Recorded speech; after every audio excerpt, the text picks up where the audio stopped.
கிறிஸ்து இயேசுவுக்குள் அன்பான உடன் விசுவாச பிள்ளைகளே, மீண்டும் கர்த்தருடைய வார்த்தைகளோடு உங்களை சந்திப்பதில் மிகுந்த மகிழ்ச்சி அடைகிறேன். இந்த ஓய்வு நாளில் காலை வேளைக்குள்ளாய் வந்திருக்கிற நம் அனைவருக்கும் தேவகிருபையின் சமாதானமும் தங்கி இருந்து இந்த நாளின் ஆசீர்வாதத்தை பரிசுத்தத்தோடு தேவ சமூகத்தில் நாம் அர்ப்பணிப்போம். கர்த்தர் நம்மோடு இருப்பாராக. அன்பு உடன் விசுவாச பிள்ளைகளே, கர்த்தருடைய பரிசுத்த நாமத்திற்கு கொடான கொடி ஸ்தோத்திரங்களை ஏறெடுத்து தேவனோடு இணையப் போகிற நம் ஒவ்வொருவருக்குள்ளும் ஆண்டவருடைய கிருபை தங்கி இருப்பதாக. இந்த நாளிலும் ஒரு சத்தியத்தை நாம் தியானிக்கப் போகிறோம். தேவன் செய்வது எதுவோ அது கண்டிப்பாய் நடக்கும். அவர் மனதில் என்ன நினைக்கிறாரோ அதை அவர் ஏற்ற காலத்தில் செய்து முடிப்பார். அது நன்மையானாலும் சரி, நன்மை அல்லாமல் இருந்தாலும் சரி, அவர் எதை யாருக்கு எப்பொழுது செய்ய வேண்டும் என்று தீர்மானிக்கிறாரோ அது கண்டிப்பாய் நடக்கும் என்பதை வேதம் சொல்லுகிறது. பிரசங்கியின் புஸ்தகம் 3வது அதிகாரம் 11வது வசனம் சொல்லுகிறது, கர்த்தர் சகலத்தையும் அதன் காலங்களில் நேர்த்தியாய் செய்திருக்கிறார்.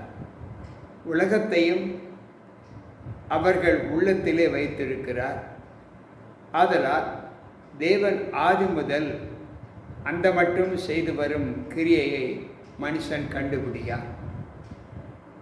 அன்பானவர்களே, ஆண்டவர் சொல்லுகிற வார்த்தை, உலகத்தையும் அவர்கள் உள்ளத்தில் வைத்திருக்கிறார். ஆதலால் தேவன் ஆதி முதல் அந்த மட்டும் செய்து வரும் கிரியைகளை மனுஷன் அறியான், கண்டுபிடிக்க மாட்டான் என்று சொல்லப்பட்டிருக்கு. இன்றைக்கு நம்முடைய வாழ்க்கையில் தேவ சமூகத்தில் நாம் எதையெல்லாமோ கேட்டுக்கொண்டிருக்கிறோம். நாம் கேட்பதற்கும் நினைப்பதற்கும் அதிகமாய் செய்கிற தேவன், நாம் எதை கேட்கவில்லையோ அது நமக்கு பயனுள்ளதாக இருக்கும் என்றால் அதையும் ஆண்டவர் கொடுப்பேன் என்று சொல்லுகிறார். ஆனால் அவர் செய்ய நினைத்தது என்ன, அதில் நமக்கு நன்மை வருமா அல்லது நன்மை இல்லாமல் இருக்குமா என்பதைத்தான் நாம் இந்த வார்த்தைகளின் மூலமாக யோசிக்க வேண்டும். அன்பு பிள்ளைகளே, ஆண்டவர் சொல்லுகிற வார்த்தை பிரசங்கியின் புஸ்தகம் 7வது அதிகாரம் 23வது வசனம் இப்படி சொல்லுகிறது, இவை எல்லாவற்றையும் ஞானத்தினால் சோதித்து பார்த்தேன், நான் ஞானமானாவேன் என்றேன், அது எனக்கு தூரமாயிற்று. கர்த்தருடைய இந்த சம்பவங்களை நான் யோசித்து பார்த்தேன். யோசித்து பார்த்து அதற்கேற்ற ஞானமானவனாய் நான் மாறிவிடுவேன் என்று நினைத்தேன். ஆனால் அது எனக்கு தூரமாயிற்று. ஏனென்றால் ஆண்டவர் சொல்லுகிறார், அதை மனுஷன் அறியான் என்றுதான் நாம் முன்பு படித்தோம். மனுஷன் அதை அறியான், மனுஷன் அதை உணர்ந்து கொள்ள மாட்டான், அவனால் கண்டுபிடிக்க முடியாது என்று அங்கு ஆண்டவர் சொல்லுவதை நாம் வாசித்தோம். அன்பு பிள்ளைகளே, சற்று யோசிப்போம். ஒவ்வொரு நாளும் தேவ கிருபைக்குள்ளாய் நாம் வளர்ந்து வருகிற காலங்களின் பலனை தேவன் எப்படி நமக்கு கட்டளையிடுகிறார். அவர் சொல்லுகிறார், யோபுவின் புஸ்தகம் 5வது அதிகாரம் 19வது வசனத்தில் அவர் சொல்லுகிற வார்த்தை இப்படி காணப்படுகிறது. யோபு 5:19 சொல்லுகிறது, 6 இக்கட்டுகளுக்கு உம்மை நீங்களாக்குவார், 7வதிலும் பொல்லாப்பு உம்மை தொடராது என்று சொல்லுகிறார். 6 இக்கட்டுகளிலும் அவர் உன்னை நீக்குவார், 7வது உம்மை தொடராது என்று சொல்லுகிறார். யோபு 5:29. யோபு 5:9 சொல்லுகிறது, யோபு 5:9 சொல்லுகிற, ஆராய்ந்து முடியாத பெரிய காரியங்களையும் எண்ண முடியாத அதிசயங்களையும் அவர் செய்கிறவர்.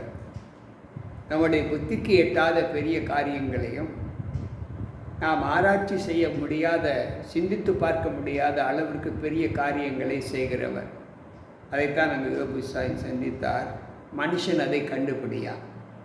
இன்றைக்கு அவருடைய செய்கைகளை நாம் பார்க்கும்போது நம்மிலே நாம் எப்படி பலம் கொள்ளுகிற அனுபவத்தை நாம் பெற முடியும் என்பதை இங்கு ஆண்டவர் மிக தெளிவாக சொல்லுகிறார். பிரசங்கி 8:17 சொல்லுகிறது, தேவன் செய்யும் சகல கிரியைகளையும் நான் கவனித்து பார்த்து சூரியனுக்கு கீழே செய்யப்படும் கிரியையை மனுஷன் கண்டுபிடிக்கக்கூடாது என்று கண்டேன். அதை அறியும்படி மனுஷன் பிரயாசப்பட்டாலும் அறிய மாட்டான். அதை அறியலாம் என்று ஞானி எண்ணினாலும் அவனும் அதை அறிந்து கொள்ள மாட்டான். ஆண்டவர் சொல்லுகிறார், தேவன் செய்யும் சகல காரியங்களையும் கிரியைகளையும் கவனித்து பார்த்தபோது அவர் செய்கின்ற அந்த கிரியையை மனுஷன் கண்டுபிடிக்கக்கூடாது என்று கண்டேன். ஆண்டவர் மனுஷன் அதை கண்டுபிடிக்க கூடாது, முடியாது என்று திட்டமாய் சொல்லுகிறார். ஒருவேளை அதை அறியும்படி மனுஷன் எடுக்கிற முயற்சிகள் பிரயாசப்பட்டாலும் அந்த முயற்சிகளின் பலன் தோல்விதான் வரும்.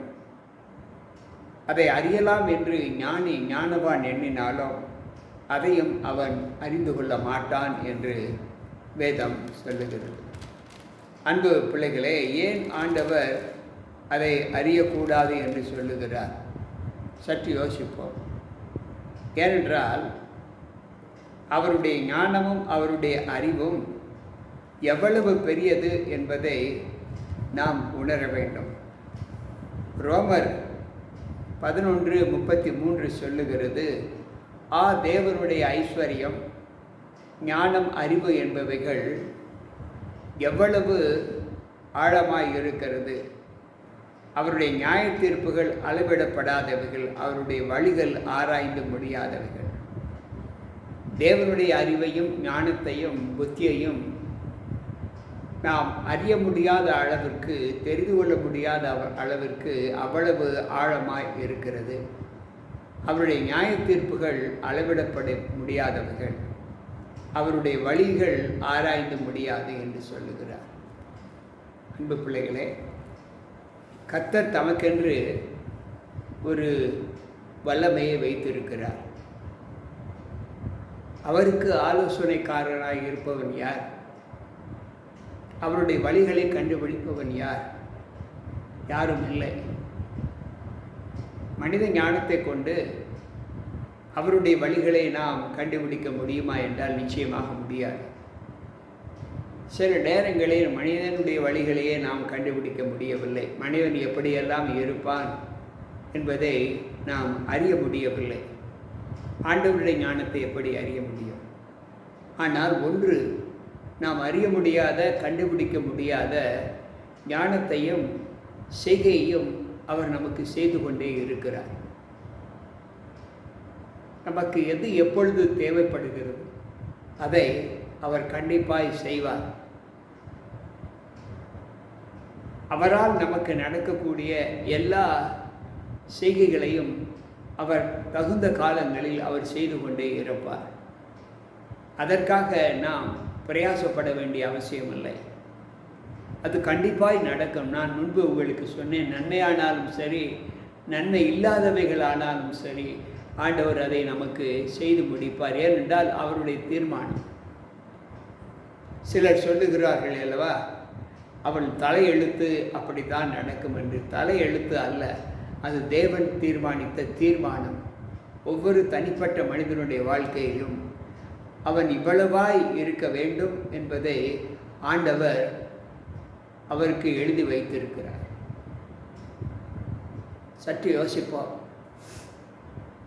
நாம் வேதாகமத்தில் எத்தனையோ உதாரணங்களை நாம் ஆண்டவருக்குள் நாம் வாசிக்க முடியும். தேவனோடு சஞ்சரித்தவர்கள், தேவனோடு சஞ்சரிக்காதவர்கள், தேவனுடைய வார்த்தைகளை ஏற்றுக்கொண்டவர்கள், தேவனுடைய வார்த்தைகளை ஏற்றுக்கொள்ளாதவர்கள்,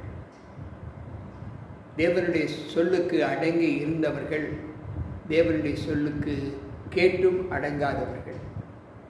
இப்படி மனித குணங்களை நாம் விவரித்து பார்த்தோம் என்றால், மனிதனை குறித்து ஆண்டவருடைய திட்டம் என்னவென்றால், மனிதன் எந்த விதத்திலும் நல்லவர்களாய் இல்லவே இல்லை என்று சொல்லுகிறார். அவர் சொல்லுகிறார், நல்லவன் ஒருவனும் இல்லையே என்று சொல்லுகிறார். அன்பு பிள்ளைகளே, இங்கு ஆண்டவர் சொல்லுகிற வார்த்தை என்னவென்றால், அப்படி நல்லவர்களாக இல்லாத இருந்தாலும் நமக்கு என்ன வேண்டும் என்பதை அறியக்கூடியவர் அவர் ஒருவர்தான். அவர் சொல்லுகிறார், நான் உங்களை எந்நாளும் பார்த்து கொண்டே இருக்கிறேன். எப்படி பார்க்கிறேன் என்றால், நான் உங்களை என் உள்ளங்கையில் வரைந்து வைத்திருக்கிறேன். ஏசாயா 49:16 அப்படித்தான் சொல்லுகிறது. அவர் உங்களை உள்ளங்கையில் வரைந்து வைத்திருக்கிறார். அவர் நம்மை குறித்து நினைக்கிற நினைவுகள் மனுஷீகத்தின்படி அல்ல, அவர் ஆத்மீகத்தின்படி நினைக்கிறார். நாம் எல்லா நிலைகளிலும் பாவம் செய்து வழி தப்பி போனவர்கள், பாவத்திலே வாழ்ந்து கொண்டவர்கள், பாவத்திலே வாழ்ந்து கொண்டிருக்கக்கூடியவர்கள். இந்த அனுபவத்தை நாம் எப்படி செய்ய வேண்டும்? அதற்கேற்ற சிக்ஷைகளைத்தான் ஆண்டவர் நமக்கு கொடுக்கிறார். மனம் திரும்பினால் நல்ல சிக்ஷை, மனம் திரும்பாவிட்டால் நம்முடைய சிக்ஷை நமக்கு இன்னும் பலமாகத்தான் இருக்கும் என்பதை நாம் ஒரு நாளும் மறக்கக்கூடாது. அதைத்தான் ஞானி மிக தெளிவாக சொல்கிறார். கர்த்தர் சகலத்தையும் அதன் காலங்களில் நேர்த்தியாய் செய்திருக்கிறார். எனக்கு பிரியமான தேவ பிள்ளைகளே, இன்றைக்கு தேவனுடைய நியாய தீர்ப்புகள் எவ்வளவாய் இருக்கிறது. அவருடைய ஞானத்தை நம்மால் ஆராய்ந்து பார்க்க முடியாது. எனவே நாம் எதை செய்தாலும், நாம் எதை சிந்தித்தாலும், எதை பேசினாலும், எதை பார்த்தாலும், எதை புசித்தாலும் நாம் தேவனுடைய மகிமைக்கென்று நம்முடைய நாட்களை ஆண்டவருக்கு அர்ப்பணிக்க வேண்டும். கர்த்தர் நல்லவர் என்பதை நாம் எந்நாளும் நினைத்து கொள்ள வேண்டும். அவரோடு அனுதின வாழ்க்கை பயணம் மகிமை கொடுக்கக்கூடியதாய் மட்டுமே இருக்க வேண்டும். ஏனென்றால் நாம் நினைக்காத செய்கைகள் நமக்குள் வரும் என்று ஆண்டவர் சொல்லுகிறார். அந்த தீர்மானத்திலிருந்து அவர் மாறவே மாட்டார். நான் முன்பு சொன்னது போல, நன்மைக்கு ஏதுவானவைகளாக இருந்தாலும் நன்மை இல்லாதவைகளுக்கு ஏதுவாக இருந்தாலும் சரி, எதை ஆண்டவர் நமக்கு செய்ய வேண்டும் என்று தீர்மானித்திருக்கிறாரோ அது கண்டிப்பாய் நடக்கும். இதில் மாற்றம் இல்லை. ஒருவேளை இந்த செய்ய வேண்டியது தீமையாய் இருந்தால் என்ன செய்ய வேண்டும் என்பதை நாம் யோசித்து கவலைப்பட வேண்டாம். தீமை நமக்கு வராமல் இருக்க வேண்டுமென்றால் நாம் தீமையை விட்டு விலகி நன்மை செய்ய நம்மை ஒப்புக் கொடுப்போம். அந்த நன்மையான ஈவுகள் இன்றிலிருந்து ஏன் ஆரம்பிக்கக்கூடாது? நன்மையான வார்த்தைகள், நன்மையான காட்சிகள், நன்மையான கேட்கும் செய்கைகள், நன்மையான அதாவது செய்கைகள், உடன்பாடுகள், இவைகள் எல்லாவற்றையும் இன்றைக்கே நாம் துவக்கி கர்த்தருக்குள் நமக்கு நன்மை வரத்தக்க செய்கைகளை நாம் செய்து முடிப்போம் என்றால் அது தேவனுக்கு எவ்வளவு மகிழ்ச்சியை கொடுக்கும், நமக்கு மிகுந்த சந்தோஷத்தை கொடுக்கும்.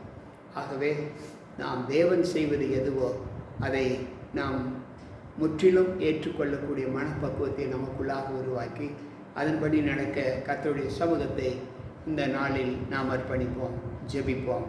அன்பு ஆண்டவரே, உம்முடைய வார்த்தைகளை கேட்ட எங்கள் ஒவ்வொருவருக்குள்ளும் நீர் செய்ய நினைத்தது ஒன்றும் தடைப்படாது என்று நாங்கள் கற்றுக்கொண்டோம்.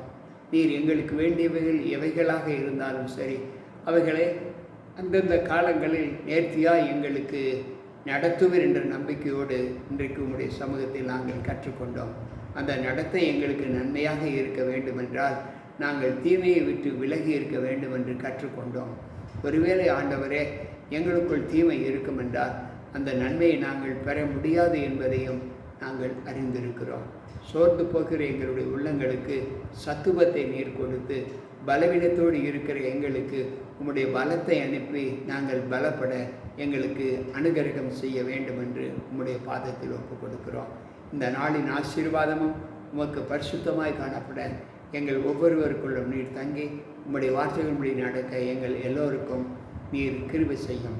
மீட்பர் இயேசு கிறிஸ்துவின் நாமத்தில் ஜெபிக்கிறேன் நல்ல பிதாவே, ஆமென். அன்பு பிள்ளைகளே, தேவனுடைய வார்த்தைகள் கர்த்தர் சகலத்தையும் அதன் காலங்களில் நேர்த்தியாய் செய்திருக்கிறார். அந்த காலம் நமக்கு வருமென்றால் அதில் நடக்கக்கூடிய சம்பவங்கள் நிச்சயமாக நமக்கு நிகழும் என்ற ஒரு சத்தியத்தோடு நாம் நன்மை செய்ய பழகுவோம். நன்மையானவர் நம்மோடு இருக்க அவரை நமக்குள் சுவிகாரம் எடுப்போம். மீண்டும் நாளை சந்திப்போம். உங்கள் போதகர் ஜி.கே. ராபர்ட். கர்த்தர் நம் அனைவரோடு கூட இருப்பாராக. ஆமென்.